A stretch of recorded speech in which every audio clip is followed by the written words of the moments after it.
Abra comigo em 1 Timóteo, capítulo 2.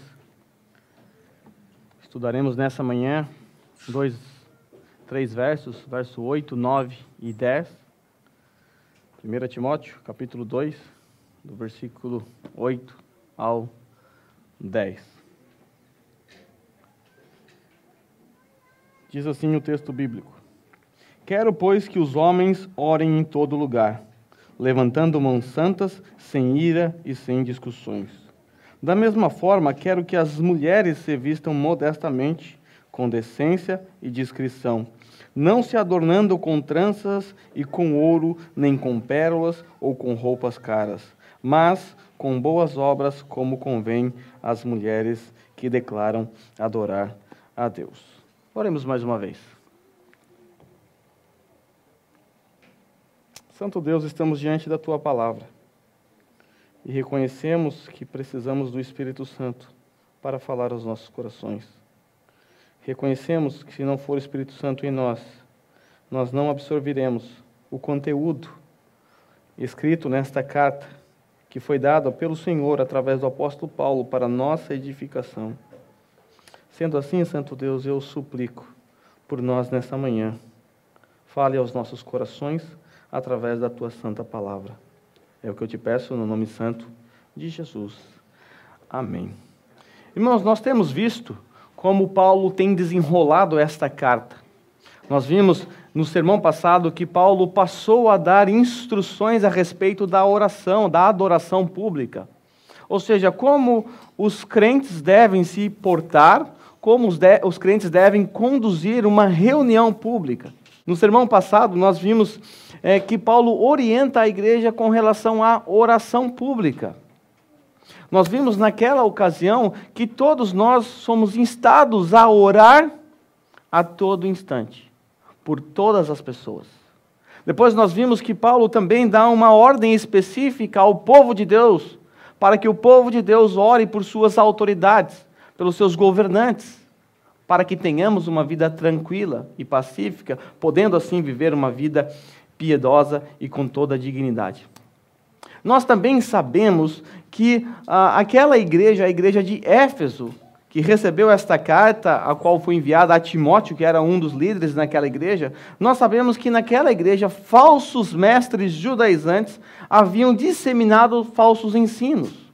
Nós vimos que aqueles falsos mestres judaizantes defendiam a ideia de que a salvação era apenas restrita aos judeus. Nós vimos que isso gerava discussões sem fim. Nós vimos também que os gentios sofriam ataques dos falsos mestres judaizantes. Por quê? Porque eles eram rejeitados, excluídos. E para serem aceitos, diziam os judaizantes: vocês precisam passar pela circuncisão. E se vocês não passarem pela circuncisão, vocês não podem ser salvos. Nós então podemos assim perceber um cenário conturbado naquela igreja. Por um lado, nós temos os judeus orgulhosos, que alegavam ter o direito exclusivo à salvação, o monopólio da salvação. E do outro lado, nós temos os gentios, que com seus costumes estranhos ao judaísmo, afrontavam as práticas judaicas. Esse era um problema muito comum nas igrejas do primeiro século. Judeus de um lado, gentios do outro em conflito, por causa dos seus costumes, por causa das suas crenças, por causa das imposições dos judeus para com os cristãos. Então nós temos um cenário extremamente conturbado. E diante de um cenário assim, nós só podemos esperar duas coisas: ira e dissensões, divisões. Ira e dissensões. E era exatamente esse o contexto daquela igreja. Era uma igreja que estava enfrentando iras e dissensões. E essas duas palavras aqui, ira e dissensões, são de fundamental importância para compreendermos o texto que nós estudaremos nessa manhã. No texto de hoje, nós descobriremos quais são os deveres específicos dos homens e das mulheres no culto público. Como os homens devem se comportar no culto público. E as mulheres. O apóstolo Paulo, ele tratará de um assunto pontual relacionado a um problema específico que estava presente naquela igreja. E apesar de nós não entendermos completamente os pormenores desse contexto, nós certamente poderemos perceber o que é que Deus exige de cada um de nós. E o que Deus exige de cada um de nós é que sejamos santos como Ele é. Então, nessa manhã, eu quero tratar com vocês a respeito dos deveres dos homens e das mulheres no culto público. Paulo usará apenas um versículo para tratar dos deveres dos homens. Do versículo 9 ao versículo 15, Paulo tratará dos deveres das mulheres. Então, bastante texto para as mulheres, deve ser porque elas dão mais trabalho, né? Brincadeiras. Paulo já tratou dos homens aqui no capítulo 2, vai tratar dos homens lá no capítulo 3, no capítulo 4 também. Tá? Mas hoje nós vamos ficar com o versículo 8 somente para os homens, nessa manhã, e os outros 2 versículos para as mulheres. O versículo 8 diz assim: quero, pois, que os homens orem em todo lugar, levantando mãos santas, sem ira e sem discussões. Quero, pois, que os homens orem em todo lugar, levantando mãos santas, sem ira e sem discussões. Bem, antes de entrarmos nesse texto, deixe-me dizer que tem havido uma forte discussão quanto a este texto, quanto ao seu significado. A discussão gira em torno da exclusividade do homem no culto público. Alguns acreditam que a mulher não pode participar no culto público de forma nenhuma, nem ao menos orar. Alguns utilizam esse texto, se apoiando sobretudo a partir do versículo 11, onde Paulo diz que a mulher deve aprender em silêncio com toda a sujeição, e com base nesse texto, algumas pessoas acreditam que a oração é exclusiva para os homens, sendo assim vedada a participação da mulher no culto público. Porque a partir do versículo 11, Paulo vai mostrar que a mulher deve se sujeitar ao seu marido em submissão. E não falar, não ensinar, não exercer a autoridade na igreja. Isso é o que Paulo vai proibir a partir do versículo 11. Então, com base nesses versículos, 11, 12, 13, 14 e 15, alguns entendem que a mulher não pode participar no culto público por conta da autoridade que a mulher tem ao orar no culto público.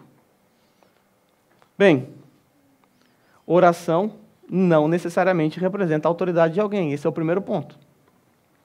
Quando você, pai, pede para que seu filho ore na sua casa, isso não significa que ele tenha autoridade sobre você por estar orando em sua casa. Alguns irmãos oram aqui na igreja e, pelo fato de orarem, isso também não significa que eles estão exercendo autoridade sobre a igreja. Em segundo lugar, Paulo está tratando de um problema pontual com relação aos homens. E depois ele vai tratar de um problema específico, pontual, a respeito das mulheres. O que nós vamos perceber é que o problema dos homens era a ausência de santidade em suas vidas. E isso pode ser percebido no final do versículo 8. Quando Paulo diz lá no finalzinho do versículo 8 que eles devem orar levantando mãos santas, sem ira e sem discussões. Paulo cita aqui 2 pecados, ira e dissensões. Agora eu pergunto, os pecados dos homens se restringem somente a esses 2 pecados? É óbvio que não. Então Paulo está tratando de um problema pontual, um problema específico que estava presente naquela igreja, na vida dos homens. Em terceiro lugar, quando nós olhamos para outros textos, como, por exemplo, 1 Coríntios, ali nós percebemos que Paulo não proíbe a mulher de orar no culto público. Paulo não proibiu a mulher de orar lá em Corinto. Nós percebemos, inclusive, o mesmo contexto, o mesmo padrão contextual da carta que estamos lendo. No versículo 11 de 1 Timóteo, veja só a semelhança. Paulo diz assim: a mulher deve aprender em silêncio com toda sujeição. Com toda a sujeição. Agora, olhe para 1 Coríntios, capítulo 14, versículo 34 e 35. Veja o mesmo padrão contextual naquela carta. Diz assim: permaneçam as mulheres em silêncio nas igrejas, pois não lhes é permitido falar, antes permaneçam em submissão. Perceba a semelhança? Em 1 Timóteo é dito que as mulheres devem aprender em silêncio. Lá em 1 Coríntios, Paulo também diz que as mulheres devem permanecer em silêncio. Depois Paulo diz que as mulheres devem permanecer em silêncio com toda a sujeição em 1 Timóteo. E lá em 1 Coríntios, Paulo diz que as mulheres devem permanecer em silêncio em submissão. Palavras submissão e sujeição são palavras equivalentes, são sinônimos. Se você pesquisar no dicionário, você vai perceber que sujeição e submissão são palavras que são equivalentes. Então, o que nós temos aqui? Nós temos aqui Paulo usando uma doutrina voltada para as mulheres, dizendo que elas devem permanecer em silêncio com toda a sujeição, com toda a submissão. Agora, veja como Paulo trata a participação da mulher lá em 1 Coríntios, no mesmo livro, na qual ele diz que as mulheres devem permanecer em silêncio. Veja como ele diz em 1 Coríntios, capítulo 11, versículo 5. Veja como é que Paulo trata desse assunto. Paulo não pode se contradizer na mesma carta. Veja só. E toda mulher que ora ou profetiza com a cabeça descoberta, desonra a cabeça, pois é como se estivesse rapada. Toda mulher que ora ou profetiza. Paulo não está proibindo as mulheres de orar no culto público. Agora, é óbvio que o texto está tratando das mulheres participarem no culto público com a cabeça descoberta. A ênfase do texto é essa. Mas veja, Paulo não proibiu a mulher de profetizar, esse era um dom presente ainda naqueles tempos, não nos dias de hoje, e não proibiu a mulher de orar. Então nós percebemos que o problema não está em quem ora no culto, mas como essa pessoa ora, qual é a atitude, qual é a vida dessa pessoa que ora no culto público. Nós vamos ver a seguir que os homens, assim como as mulheres, devem estar debaixo de um padrão bíblico moral para estarem aptos a participarem do culto público. Começaremos então pelo versículo 8, onde Paulo apresentará aos homens 3 deveres. Então, os homens, anotem aí os seus deveres. Primeiro dever do homem: o homem deve orar em todo lugar. A primeira parte do versículo 8 diz assim: quero, pois, que os homens orem em todo lugar. Agora, vale lembrar que no primeiro capítulo, Paulo tratou de quem? Dos judaizantes. Os judaizantes, eles acreditavam na antiga aliança que o templo era o local onde a presença de Deus se manifestava de forma focalizada. E essa crença estava correta. De fato, na antiga aliança, Deus mandou o templo ser construído e no templo era o local onde a presença de Deus se manifestava de forma focalizada. Deus é onipresente, Deus está em todos os lugares, mas na antiga aliança, Deus manda Moisés construir um tabernáculo. Sabe o que significa tabernáculo? A palavra tabernáculo? Habitação. Porque seria o local onde a presença de Deus se manifestava de forma focalizada. Então, em Israel, toda a adoração era centralizada num local, em Jerusalém, no templo. Pessoas viajavam de todos os lugares para se reunir ou para prestar o seu culto a Deus, os seus sacrifícios no templo. Naquela época, então, o templo era o local onde a presença de Deus se manifestava de forma focalizada. Se você quisesse adorar a Deus com os seus sacrifícios, com as suas orações, com as suas súplicas, então você tinha que centralizar isso voltando para o templo. Agora veja que interessante. Na nova aliança, nós não precisamos de um templo físico. Nós não precisamos de sacrifícios de animais, de um sumo sacerdote, de um ritual de purificação, porque nós encontramos na própria pessoa de Cristo Jesus, que é a presença real de Deus. Aquele que tabernaculou entre nós, aquele que andou entre nós, que habitou entre nós. Nós temos o nosso Senhor Jesus Cristo, o verdadeiro sacrifício, o verdadeiro sumo sacerdote, o único mediador, a fonte da nossa purificação. E por conta disso, nós podemos exercer o sacerdócio universal de todos os santos. Isso significa que nós podemos falar com Deus em qualquer momento e em qualquer lugar. Por isso Paulo diz: homens, orem em todo lugar. Lembre-se, as mulheres também devem orar em todo lugar. É um privilégio para todas as mulheres. O problema é que os homens estavam orando com as suas mãos levantadas e essas mãos não eram santas.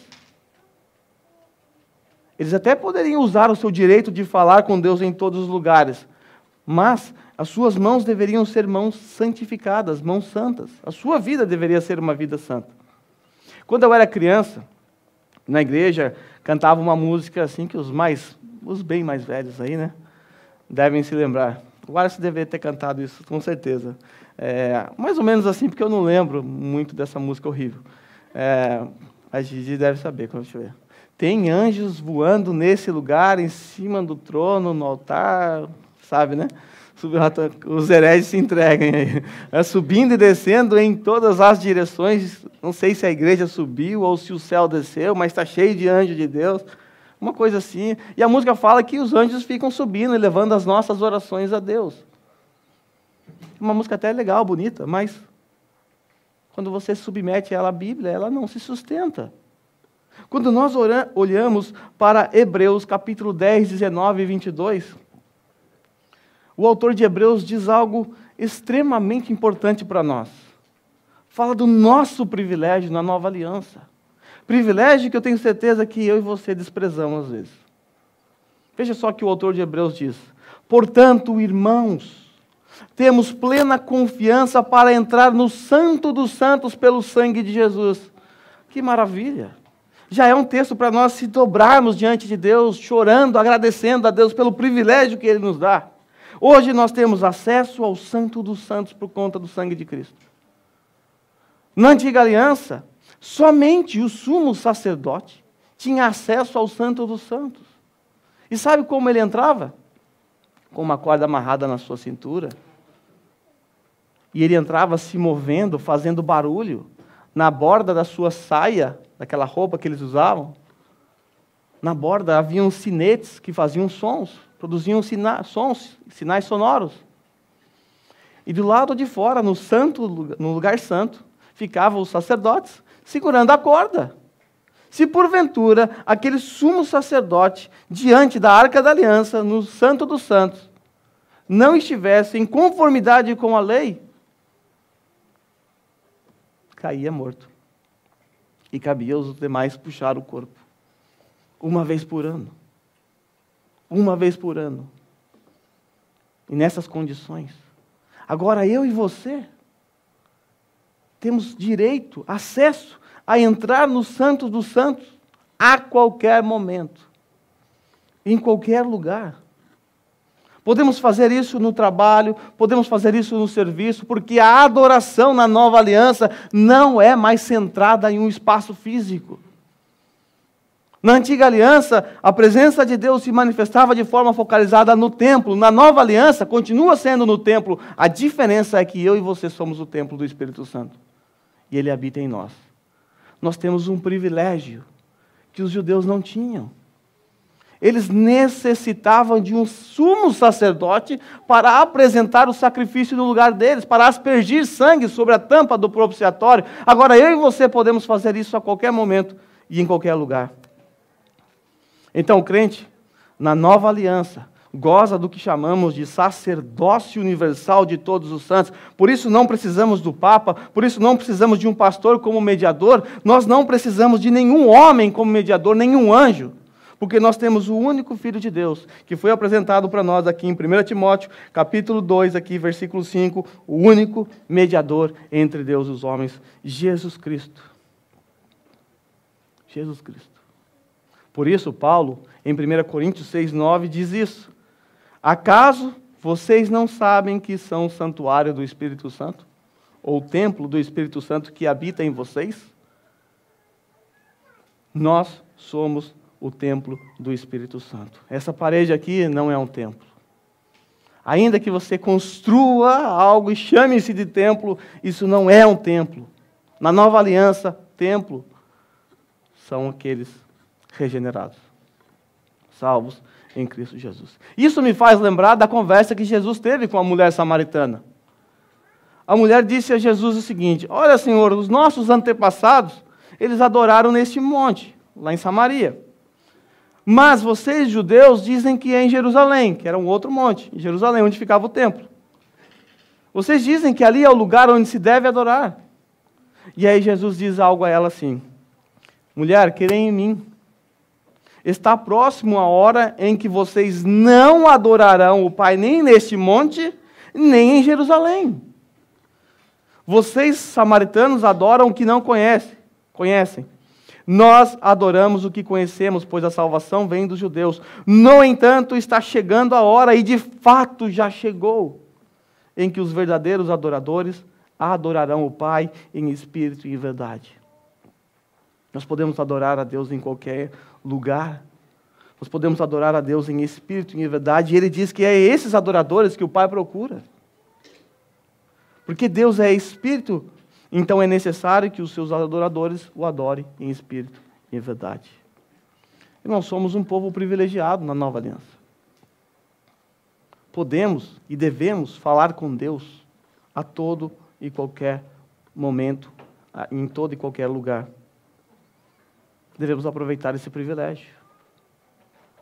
Devemos aproveitar esse privilégio que Deus nos concedeu por conta de Cristo Jesus. Podemos orar em todo lugar. Agora, se você lembrar do contexto do primeiro capítulo, em que Paulo está tratando com os judaizantes, você deve imaginar como os judaizantes receberam essa mensagem. Vocês estão centrados na lei, vocês exigem obediência à lei, vocês dizem que o local correto para adoração é lá no templo, em Jerusalém. Não. Os homens devem orar a todo instante, em qualquer lugar, a todo momento. Esse é o primeiro dever dos homens. Pesa, sobretudo, na vida dos homens, a responsabilidade que nós temos como sacerdote dos nossos lares. É óbvio que as mulheres devem orar pelos seus filhos. É óbvio, é de se esperar que as mulheres orem também pelos seus maridos. Mas recai sobre os homens a responsabilidade de orar pelos seus filhos. Deus constituiu os maridos, os pais, como sacerdote dos seus lares. Cabe a nós, então, como sacerdote, apresentar os nossos filhos, a nossa esposa, diante de Deus.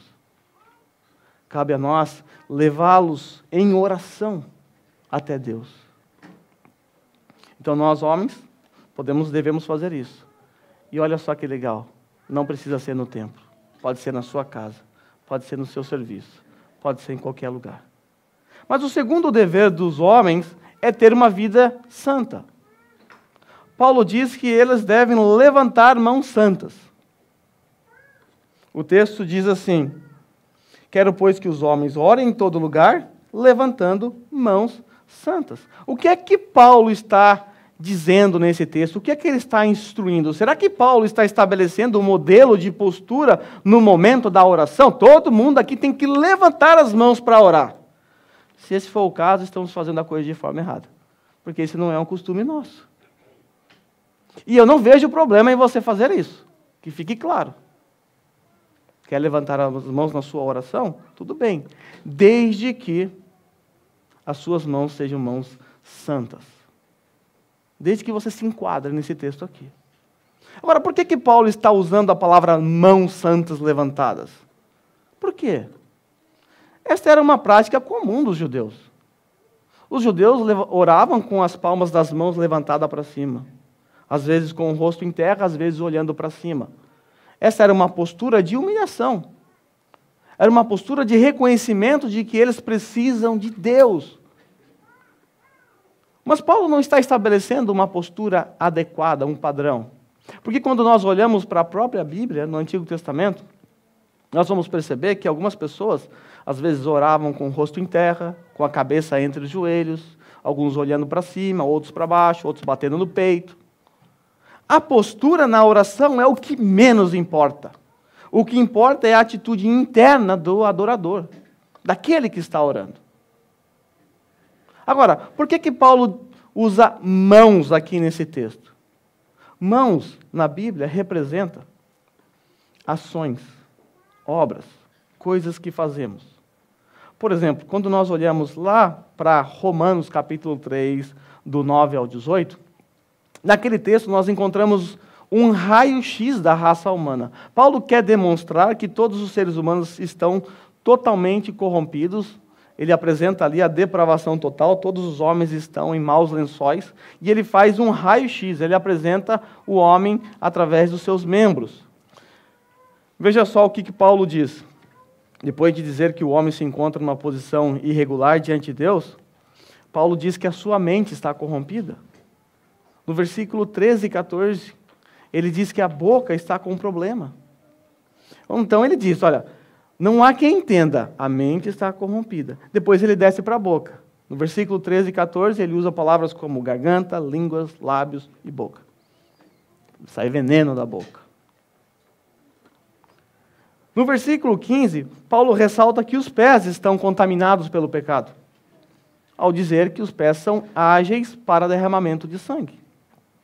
No versículo 18, Paulo diz que os olhos estão também com problema.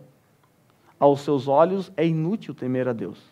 Paulo está descrevendo o homem e os seus membros. Mente, olhos, boca, pés e mãos. Mãos aparecem no versículo 12. Onde Paulo diz assim, não há quem faça o bem. Porque mão representa aquilo que fazemos, as obras. Mão representa aquilo que fazemos, as obras. O que é que Paulo está exigindo então dos homens? Paulo está exigindo uma vida de santidade. Suas obras devem ser marcadas por intenções santas, que visam a glória de Deus. É isso que Paulo está instruindo a igreja aqui, ao dizer que os homens devem orar com mãos levantadas, com mãos santas. Como eu disse anteriormente, irmãos, Paulo está tratando de um problema pontual. Esse problema ele é percebido, como eu já disse, na parte final deste verso, onde Paulo lista 2 pecados específicos que estavam presentes naqueles irmãos em Éfeso. Podemos não ter esses pecados aqui. Talvez ira e dissensões não seja o problema da nossa igreja, não seja o problema entre os homens, mas certamente, sem sombra de dúvida, há outros pecados que precisam ser combatidos. E o padrão é o mesmo. Não é que se você não tem esses 2 pecados em sua vida, você está livre. Não é isso. Esse era o problema daquela igreja. E nós temos os nossos problemas aqui. Você tem o seu pecado particular. Então você deve lutar contra ele. Nós encontramos, na parte final deste verso, o terceiro dever do homem. Os homens devem fugir do pecado. Para ter uma vida santa, não tem jeito. Tem que fugir do pecado. Não tem como. Não tem como andar abraçado com o pecado, acariciando o pecado, alimentando o pecado. Não é assim que se vive uma vida santa. Nós devemos, irmãos, admitir que nesse texto não é fácil entender os pormenores por detrás dessa exortação. E temos que ser sinceros, porque faltam-nos elementos históricos para nos ajudar a desvendar o que é que estava acontecendo. Porque Paulo diz que os homens devem orar levantando mãos santas, sem ira e sem discussões. Sem ira e sem discussões. Falta-nos pormenores para entender as razões pela qual aquela igreja estava com irmãos cheios de ira uns com os outros e dissensões ou divisões no meio deles. Mas quando nós olhamos para o contexto imediato, sobretudo no versículo 7, onde Paulo diz que ele foi um pregador, ele foi designado pregador, apóstolo e mestre da verdadeira fé aos gentios, então nós podemos dizer com certo grau de certeza que essas iras e discussões ou dissensões estavam presentes naquela igreja por conta de judaizantes, que estavam, desde lá do capítulo 1, versículo 4, dando atenção demasiada aos mitos e genealogias intermináveis. Eles estavam se apegando a discussões inúteis, como nós vimos no versículo 6. Então os judaizantes estavam conturbando o ambiente naquela igreja, trazendo controvérsias, discussões e dissensões. E isso gerou um celeuma no meio da igreja. Porque esta ira presente ali é certamente a ira que havia entre judeus e gentios, presente em outras igrejas também, no Novo Testamento. E assim como aconteceu em outras cartas, em outras igrejas, sempre a junção de gentios e judeus no mesmo ambiente sempre motiva discussões acirradas. Sempre. É o que mais acontece no Novo Testamento. Você deve se lembrar de Atos capítulo 15.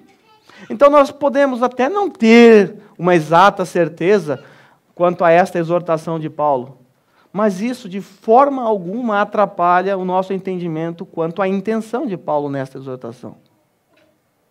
Paulo está exortando os homens a viverem de maneira digna do Evangelho. Isto é, a viver uma vida santa. Podemos não enfrentar esses mesmos pecados, mas mesmo assim devemos viver uma vida santa, lutando contra os pecados que nós temos. As nossas ações, as nossas escolhas devem ser motivadas por santidade. Bem, esses foram os deveres dos homens. Orar em todo lugar, tendo a santidade como um padrão de suas ações e fugir de todo e qualquer tipo de pecado. Agora, vamos para as mulheres. Vamos ver o que é que Paulo está exigindo das mulheres. Eu torno a repetir. O que Paulo vai exigir das mulheres também é com respeito a um problema pontual, que provavelmente não é o problema de vocês, irmãs, aqui nessa igreja.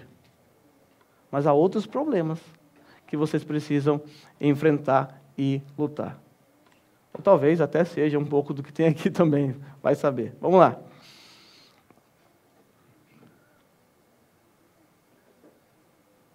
Paulo aqui também, com relação às mulheres, não trará uma lista exaustiva de todos os pecados que as mulheres podem cometer, mas pecados que estavam ali na igreja de Éfeso, extrapolando certos limites. Vamos ver então o que Paulo exige das mulheres, na sua participação no culto público. Versículo 9. Da mesma forma, quero que as mulheres se vistam modestamente, com decência e discrição, não se adornando com tranças e com ouro, nem com pérolas, nem com roupas caras. A primeira exigência de Paulo para as mulheres é que elas devem se vestir com modéstia, decência e discrição. Discrição pode ser traduzido também como bom senso. Então, é exigido das irmãs, naquele contexto, uma atenção com relação à sua vestimenta. Paulo dá 3 padrões de comportamento que devem estar presentes nas vidas das irmãs ao se vestirem. Então, ao abrir o seu guarda-roupa, aquele closet gigante que as mulheres têm, 500 par de sapato, 800 camisa, saias, aquela coisa infinita. As mulheres devem, então, atentar para esses 3 padrões que Paulo, através da palavra de Deus, exige. O primeiro padrão é modéstia. Paulo diz que as mulheres devem se vestir modestamente.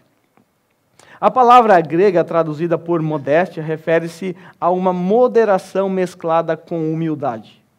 Moderação, nada muito exagerado, misturado com humildade.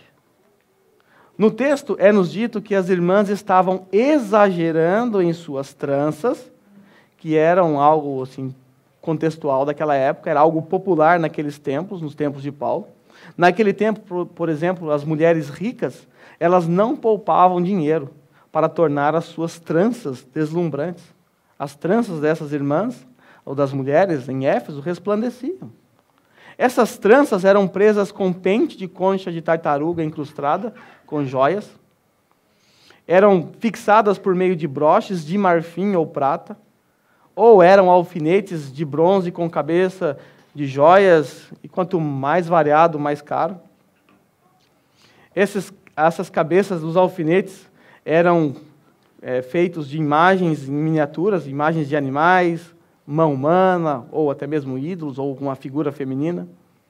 Naqueles dias, tranças representavam uma fortuna. Era um artigo de luxo. Era um artigo de luxo. Para vocês terem uma ideia, havia mulheres que contratavam escravas para dormir ao seu lado. Por quê? Porque as tranças daquelas mulheres eram como aqueles bolo de 3 andares, né? E para manter tudo aquilo em pé, as mulheres usavam fios de ouro para amarrar tudo aquilo, cheio de joias, representava uma fortuna. Você sabia que alguém era rica ao olhar para o cabelo. E aí, então, essas senhoras contratavam escravas para ficar do seu lado. Por quê? Temendo que um movimento brusco à noite desmanchasse o seu penteado. Então, a escrava ficava lá só cuidando do sono da sua senhora. Se ela se movesse, ela já segurava a cabeleira. Esse parece não ser o problema de vocês. Eu não estou vendo ninguém com trança. Estou vendo com coque, né?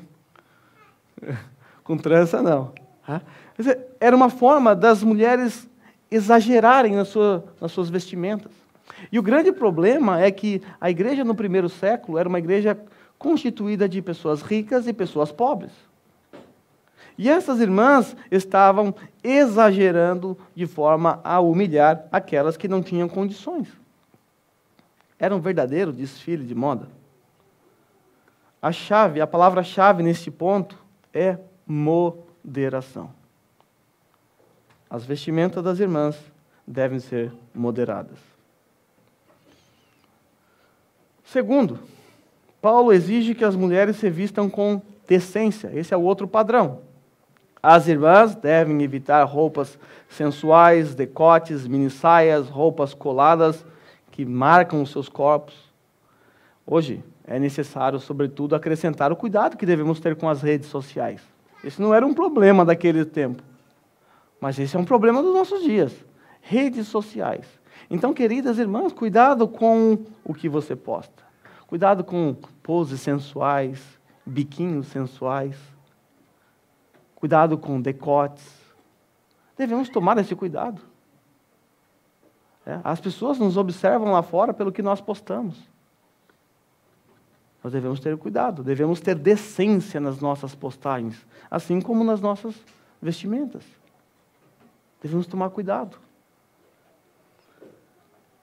O que as irmãs precisam saber, e eu tenho certeza que vocês já sabem, é que todo homem é atraído pelo que ele vê. Todo homem é atraído pelo que ele vê.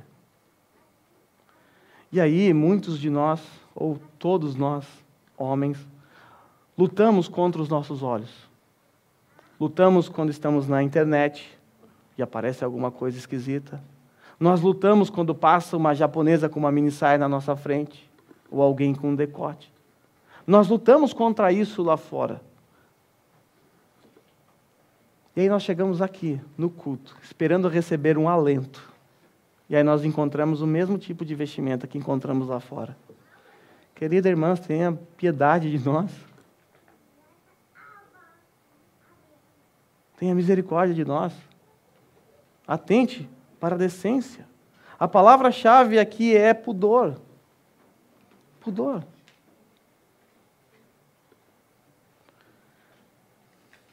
Terceiro, Paulo exige das mulheres discrição ou bom senso. Agora, irmãs, Paulo não está de forma alguma sugerindo que as mulheres devam se vestir de forma molambenta.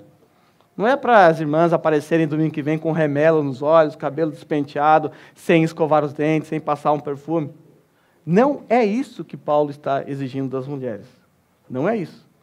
O que Paulo está pedindo é apenas bom senso, discrição. A mulher deve se vestir de forma a não chamar a atenção para si.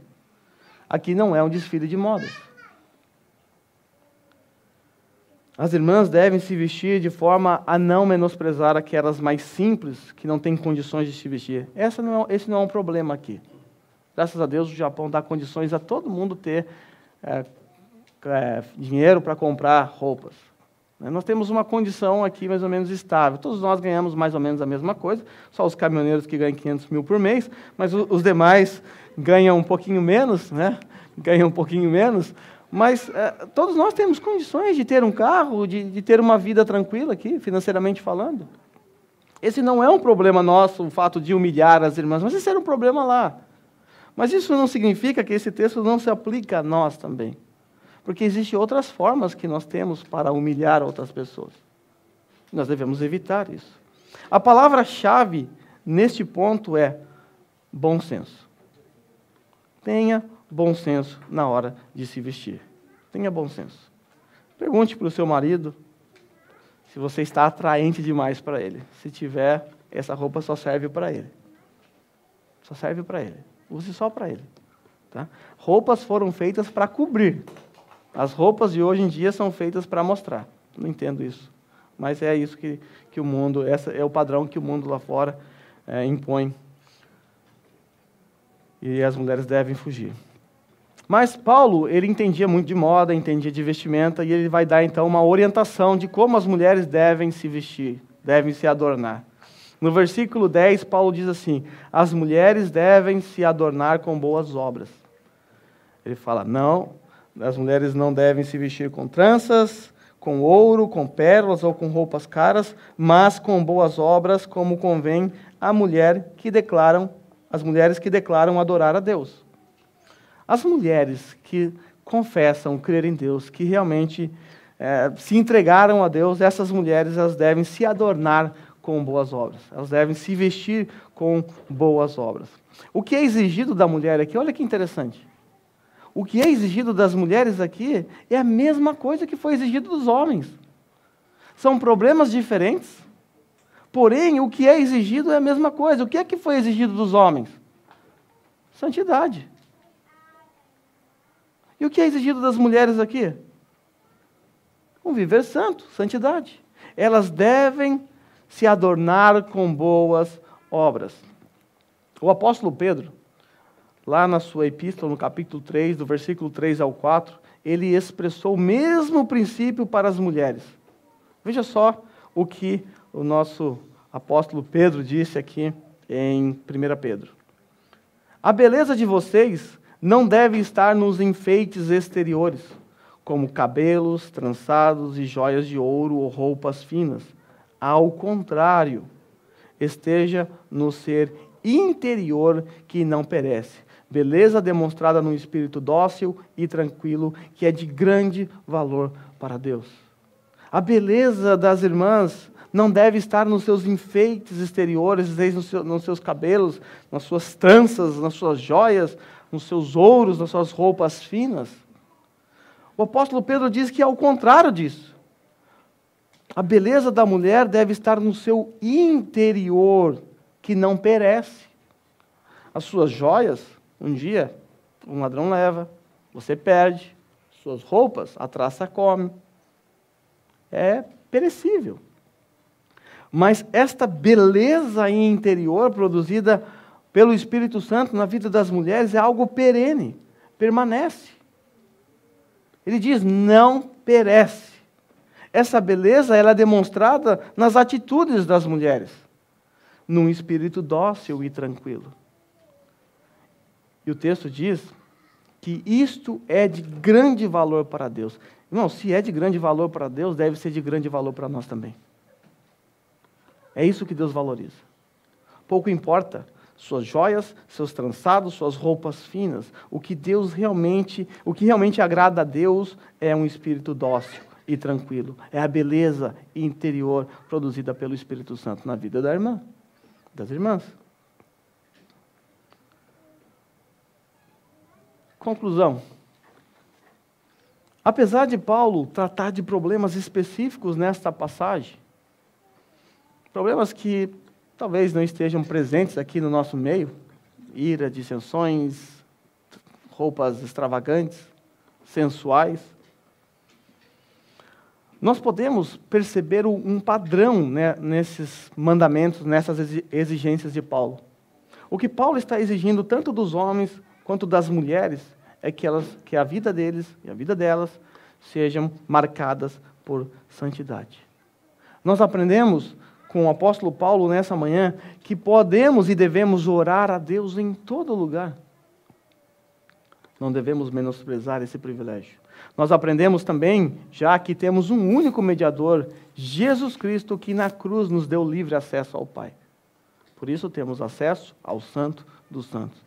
Nós aprendemos também que Deus é santo e que Ele, por ser santo, exige do seu povo santidade.